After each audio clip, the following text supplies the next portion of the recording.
videonya, klik subscribe, dan klik tombol loncengnya dulu ya. Halo adik-adik semuanya, assalamualaikum warahmatullahi wabarakatuh. Ketemu lagi bersama kakak di sini di channel Ayo Belajar Supaya Pintar. Nah adik-adik, kali ini kakak akan membahas mengenai buku tema ya untuk kelas 6, yaitu Persatuan dalam Perbedaan. Terus subtemanya adalah subtema 1, Rukun dalam Perbedaan, di halaman 38 dan di pembelajaran ke-6. Nah adik-adik, sebelum kalian menonton video kakak kali ini, alangkah lebih baiknya kalian mengerjakan terlebih dahulu soal-soal yang ada di pembelajaran 6 ini. Setelah kalian selesai mengerjakannya, kalian bisa menonton video kakak dan mencocokkan jawaban dan juga antara jawaban kalian dan juga jawaban yang kakak berikan.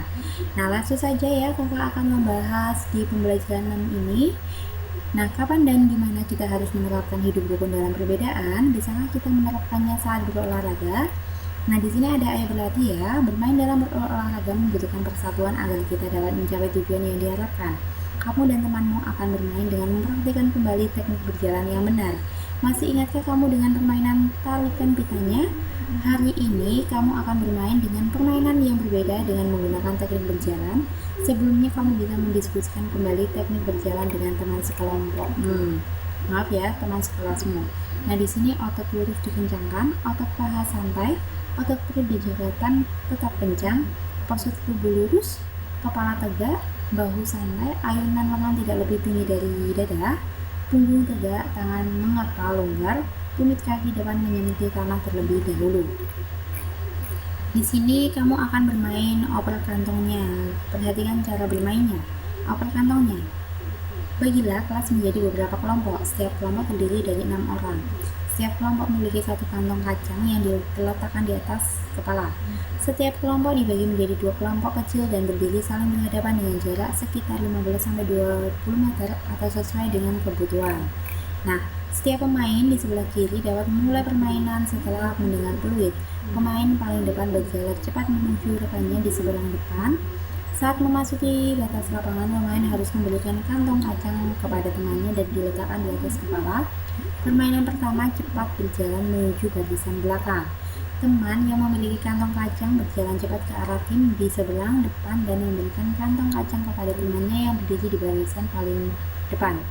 Kemudian dengan cepat ia berjalan menuju ke belakang barisan.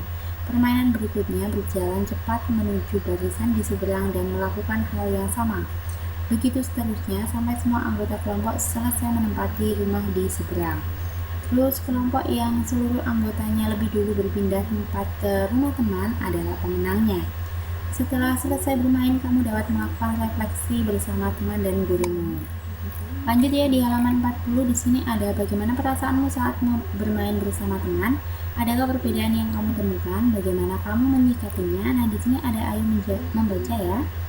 Menjadi petugas pengibar bendera tidaklah mudah. Tugas tersebut adalah tugas tim yang terdiri dari beberapa orang dan membutuhkan kerjasama yang baik.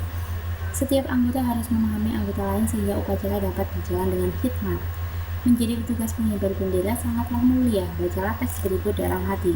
Nah, ini adalah pengibar sang saka merah putih. Peristiwa proklamasi kemerdekaan melibatkan banyak pihak. Salah satunya adalah mereka yang mengibarkan sang saka merah putih. Berkibarnya bendera merah putih menegaskan berdirinya negara Indonesia yang merdeka dan berdaulat. Nah, di sini Abdul Latif Hendraningrat adalah salah satu pengibar bendera pada 17 Agustus 1945 di Pegangsaan Timur Jakarta. Ia adalah lulusan sekolah tinggi hukum. Saat menjadi mahasiswa, ia mengajar bahasa Inggris di beberapa sekolah menengah swasta, seperti yang dikelola oleh Muhammadiyah dan perguruan rakyat. Ia juga ditugaskan ke New York untuk memimpin rombongan tari. Abdul Latif Hendraningrat pernah menjadi pasukan pembela tanah air atau PETA dan ikut dalam berbagai pertempuran. Ia pernah menjabat komandan komando kota ketika Belanda menyerbu Yogyakarta di tahun 1948. Kemudian ia ditunjuk sebagai atase militer Republik Indonesia untuk Filipina di 1952, lalu dipindahkan ke Washington hingga tahun 1956. Berdasarkan bacaan di atas, tulislah informasi penting pada peta pikiran berikut. Ini pengibar sang saka merah putih ya. Apa peristiwa pengibaran sang saka merah putih?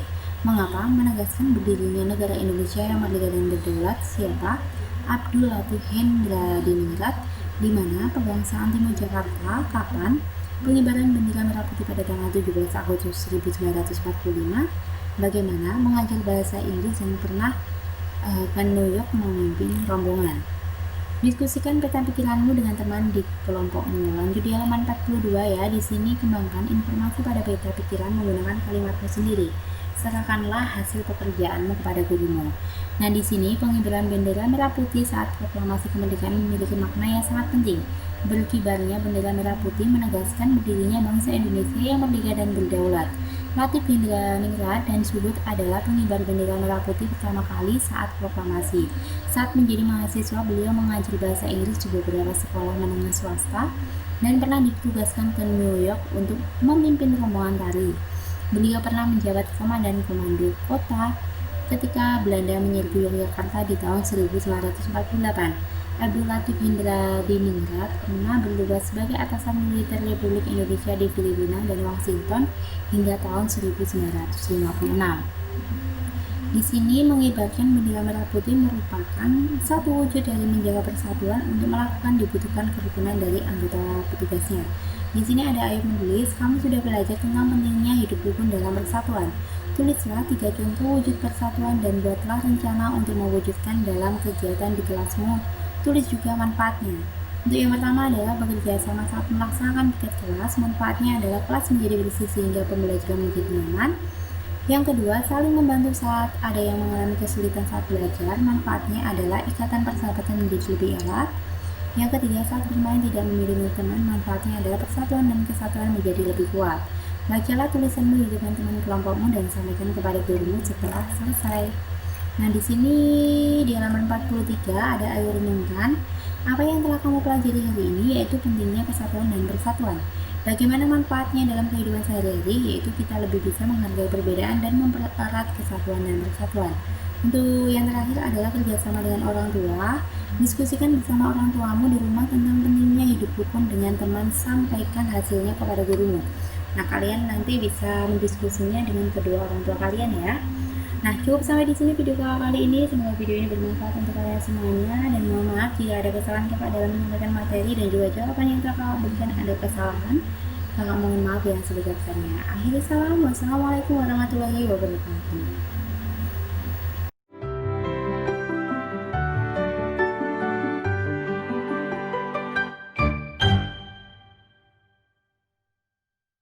Sebelum nonton videonya, klik subscribe dan klik tombol loncengnya dulu ya.